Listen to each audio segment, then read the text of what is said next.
नमस्कार.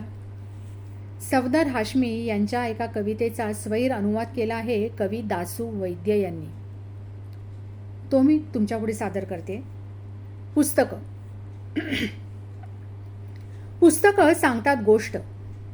पुस्तकं सांगतात गोष्ट वाहून गेलेल्या दिवसांची, युगायुगांची, विश्वाची, माणसांची, आजची, कालची, उद्याची, एका एका क्षणाची. झाड हिरव्या पानांनी सळसळावं अशा सुखाची, निष्पर्ण फांदीच्या एकाकीपणासारख्या दुःखाची, वाऱ्यावर डुलणाऱ्या रंगीत फुलाची, युद्धात आईबाप मेलेल्या मुलाची, जिंकलेल्या रणाची, हरलेल्या मनाची, प्रेमाची, द्वेषाची, श्वासाचीही पुस्तकं सांगतात गोष्ट. मग ऐकणार ना गोष्टी पुस्तकाने सांगितलेल्या? पुस्तकं काही सांगू इच्छितात. पुस्तकं काही सांगू इच्छितात. तुमच्या सावलीत रांगू इच्छितात. पुस्तकात पक्षाची चोच बोलते. पुस्तकात हिरवगार रान हलते. पुस्तकात असतो झऱ्याच्या पाण्याचा अवखळपणा. पुस्तकात दिसतात पर्या बागडताना.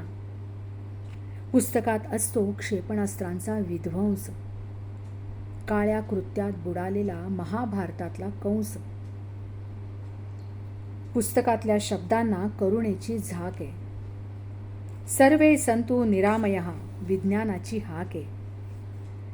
पुस्तकं म्हणजे वसुधैव कुटुंबकम, आयुष्य पथावरचा नया कदम. पुस्तकं म्हणजे वसुधैव कुटुंबकम, आयुष्य पथावरचा नया कदम. मग येणार ना तुम्ही या रस्त्यावर चालण्यासाठी? येणार ना तुम्ही या रस्त्यावर चालण्यासाठी? छे हो, वाट मुळीच अवघड नाही. रस्त्यावरून चालताना आपण दुकानांवरच्या पाट्या वाचतो, तेवढ्या सहजपणे पुस्तकं वाचायची. बस. अहो वाचायला तर लागा. अहो वाचायला तर लागा, म्हणजे पोहोचायला लागाल हव्या त्या ठिकाणी. वाचायला तर लागा, म्हणजे पोहोचायला लागाल हव्या त्या ठिकाणी. पुस्तकं. पुस्तकं काही सांगू इच्छितात. तुमच्या सावलीत रांगू इच्छितात. धन्यवाद.